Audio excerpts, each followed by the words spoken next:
It started with a bullet, but it wasn't just the death of an archduke. It was the beginning of a global unraveling. As alliances snapped into motion, 6 million soldiers were sent marching into the unknown. From the trenches of Europe to the deserts of the Middle East and the oceans of the Pacific, a world torn by ambition, pride, and vengeance would explode into chaos. This is how the First World War truly began. In 1914, the prominent European powers were organized into two competing alliances. These included the Triple Entente, comprising France, Britain, and Russia, which was solidified by mutual apprehension and distrust directed towards Germany, then emerging as Europe's predominant power. Conversely, the Triple Alliance consisted of Germany, which harbored concerns regarding encirclement by its adversaries, Austro-Hungary, striving to maintain its precarious empire, and Italy, which sought territorial advantages at the expense of France. The critical incident occurred on June 28 in Sarajevo. Archduke Franz Ferdinand, the successor to the Austro-Hungarian throne, was assassinated by Gavrilo Princip, a 19-year-old Slav nationalist. Austro-Hungary subsequently accused Serbia, its Balkan rival, of complicity in the assassination and issued an ultimatum demanding significant concessions. Upon Serbia's rejection of this ultimatum, Austro-Hungary declared war. Within a brief time frame, Austrian forces commenced shelling Belgrade. Tsar Nicholas II of Russia deemed it a matter of honor to defend Serbia, a fellow Slav nation, and consequently ordered the mobilization of the Russian army. Concurrently, German Emperor Wilhelm II pledged support to Austro-Hungary. He and his military command viewed conflict with Russia as unavoidable, preferring an earlier engagement given Russia's annual increase in military strength. Russian mobilization was subsequently cited as justification for German mobilization, leading to a declaration of war against Russia.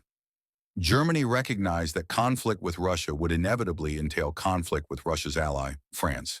To address the challenge of a two-front war, Germany had developed the Schlieffen Plan. Initially, its armies were projected to advance swiftly through neutral Belgium, aiming to encircle and neutralize French forces near Paris to secure a rapid victory. Subsequently, these forces could then redeploy eastward to engage Russia, whose substantial army was anticipated to require considerably more time for full mobilization.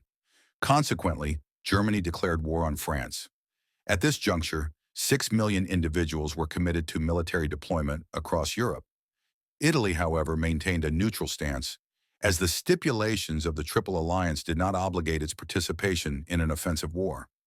The United States similarly affirmed its neutrality. President Wilson and the American populace harbored no inclination to become involved in the European conflict. While Britain was an ally of France, its entry into the war against Germany was initially uncertain.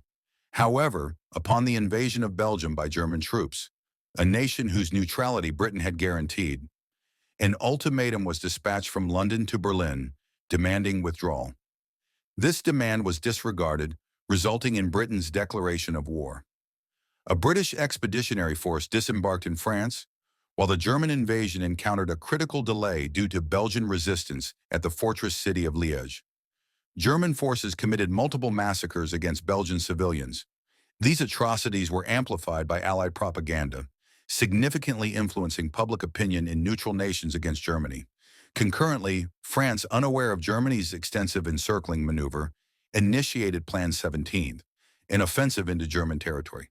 However, during the Battle of the Frontiers, they were repulsed, incurring substantial casualties on both sides. The British Expeditionary Force engaged the German army at Mons, but significantly outnumbered, they soon joined the French in withdrawal.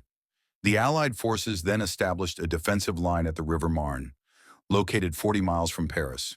Their urgent counterattacks successfully protected the city and forced a German retreat. Both combatants sustained approximately 250,000 casualties. Subsequently, the race to the sea commenced as each side endeavored to outflank the other to the north.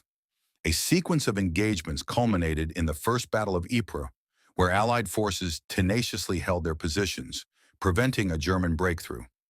This confrontation resulted in further substantial losses for both belligerents. Subsequently, the two armies fortified their lines along the entire 350-mile front, constructing defenses to mitigate the lethal effects of machine gun fire and artillery bombardments. This marked the commencement of trench warfare. Concurrently, British warships secured the inaugural naval victory of the conflict at Heligoland Bight, successfully sinking 3 German cruisers. At this time, Britain possessed the world's most formidable navy, comprising 29 modern battleships compared to Germany's 19. They subsequently implemented a naval blockade against Germany, which interdicted the maritime delivery of contraband goods, including foodstuffs. The objective of this strategy was to cripple Germany's economy and compel its capitulation.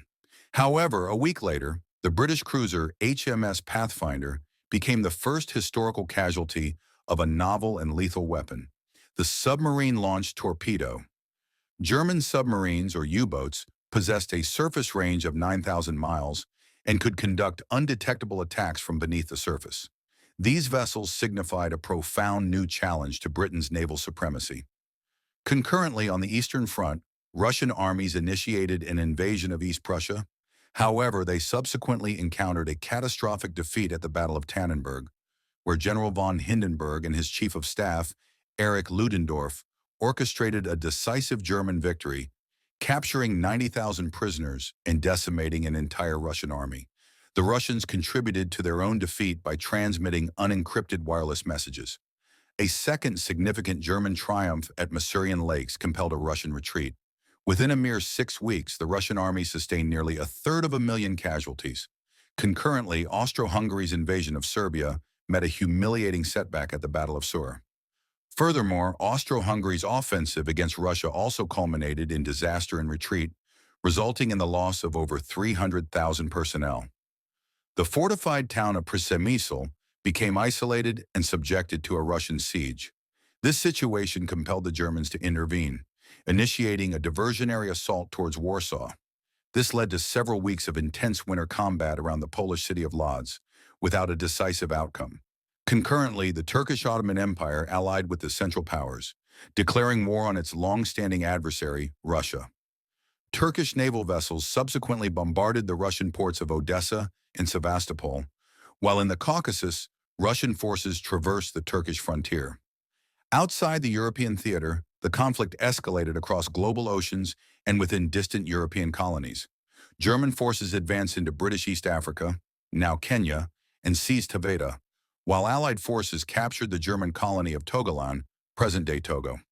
However, British forces attempting to invade German Cameroon were repelled at Garua and in Sangokong, and a 3,000-strong contingent assaulting German Southwest Africa, now Namibia, was captured at Saint-Fontaine. A month later, British landings at Tanga resulted in disarray and defeat at the hands of a significantly smaller German contingent led by Colonel von Lettow-Vorbeck. Isolated from Germany, Lettow-Vorbeck subsequently conducted a highly effective guerrilla campaign against the Allies, engaging substantial numbers of troops. In Asia, Japan honored its treaty obligations with Britain and declared war on Germany. Japanese forces proceeded to seize the German naval base at Tsingtao. The German colonies of Samoa and New Guinea capitulate to forces from New Zealand and Australia. Meanwhile, in the Pacific Ocean, off the coast of Chile, German Admiral von Spee's formidable East Asia squadron engages and sinks 2 British cruisers during the Battle of Coronel, resulting in the loss of both vessels and all personnel aboard. 5 weeks later, von Spee encounters a British naval task force at the Falkland Islands. In the ensuing battle, 4 of the 5 German cruisers are sunk, and Admiral von Spee perishes with his flagship. Meanwhile, in the Middle East, British forces capture the Ottoman port of Basra, securing vital access to Persian oil, which is essential for fueling the British fleet. During the winter, Austrian troops succeed in capturing Belgrade. However, Serbian forces launch a counteroffensive and reclaim the city. The ongoing conflict in Serbia has resulted in approximately 200,000 casualties on each side. In the North Sea, German warships conduct a hit-and-run raid against English coastal towns, shelling Hartlepool, Whitby, and Scarborough, and causing the deaths of more than 100 civilians. On the Western Front, the French initiated their first major offensive against German positions. The First Battle of Champagne resulted in limited territorial gains at the cost of approximately 90,000 casualties. Meanwhile, in the Caucasus, An Ottoman offensive through the mountains during midwinter ended disastrously at Sarıkamış, with Turkish casualties totaling around 60,000, many of whom succumbed to freezing conditions. On the Western Front, the first Christmas of the war was marked in some sectors by a temporary truce, during which soldiers engaged in football matches in no man's land, the dangerous area between the opposing trenches. History doesn't echo, it haunts. If this chapter struck a chord, drop a comment below. I want to hear your take. Hit that like button to support the channel, and if you crave stories the textbooks forgot, you know what to do. Subscribe, and I'll see you in the next one. Until then, stay curious, stay questioning, and never stop digging deeper.